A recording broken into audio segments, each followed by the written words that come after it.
വിശ്വാസത്തിന്റെ ശുശ്രൂഷ രക്ഷയ്ക്ക് അത്യന്താപേക്ഷിതമാണ്. നമുക്ക് കിട്ടിയ വിശ്വാസം മറ്റുള്ളവരോട് പറയണം. മറ്റുള്ള 10 പേര് കൂടുമ്പോൾ, കുടുംബാംഗങ്ങൾ കൂടുമ്പോൾ, ബന്ധുമിത്രാദികൾ കൂടുമ്പോൾ, കല്യാണ വീട്ടിൽ ആളുകൾ സമ്മേളിക്കുമ്പോൾ, ദേവാലയത്തിൽ ഒരുമിച്ച് കൂടുമ്പോൾ, പള്ളിയിലേക്ക് പോകുമ്പോൾ, വാഹനങ്ങൾ ഇരിക്കുമ്പോൾ, മക്കൾ വരുമ്പോൾ, നമ്മുടെ അരികിലേക്ക് ദൈവം തന്റെ ജനത്തെ അയക്കുമ്പോൾ, പ്രിയ ദൈവ പൈതലേ, നിനക്ക് കിട്ടിയ അനുഭവങ്ങൾ, നിനക്ക് കിട്ടിയ ബോധ്യങ്ങൾ, നിനക്ക് കിട്ടിയ വചനങ്ങൾ, നിനക്ക് കിട്ടിയ പരിശുദ്ധാത്മ അഭിഷേകങ്ങൾ, ഇതെല്ലാം നീ പറയണം, സാക്ഷ്യപ്പെടുത്തണം, വെളിപ്പെടുത്തണം, വിവരിക്കണം.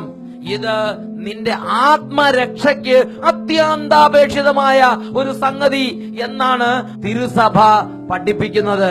വിശ്വാസം അത് ദൈവത്തിന്റെ ദാനമാണ്. അത് സൂക്ഷിച്ചു വെക്കരുത്, അത് പ്രചരിപ്പിക്കണം. പന്തയെക്കുറിച്ച് അനുഭവം കിട്ടിയാൽ അത് പ്രചരിപ്പിക്കണം.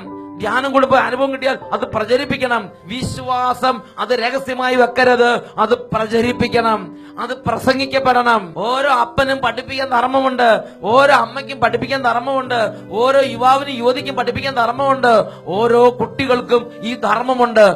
ഓരോ വിശ്വാസിയുടെയും ധർമ്മമാണ് വിശ്വാസം വർദ്ധിക്കാൻ വേണ്ടി മറ്റുള്ളവരെ പഠിപ്പിക്കുക. പ്രിയ ദൈവ പൈതലേ, ഈ ഒരു ദൗത്യം പൂർത്തിയാക്കപ്പെട്ടിട്ടുണ്ട് ജീവിതത്തിൽ.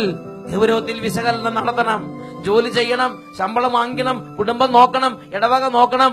അതോട് കൂടെ തന്നെ നമ്മുടെ ജീവിതത്തോട് ചേർത്ത് വെച്ചിട്ടുള്ള ഒരു ദൗത്യമാണ് വിശ്വാസം പഠിപ്പിക്കണം, പറയുക, പ്രചരിപ്പിക്കുക. വിശ്വാസമുള്ള ഒരു വ്യക്തിയിൽ ദൈവം നിക്ഷേപിച്ചിരിക്കുന്ന ദൗത്യമാണത്.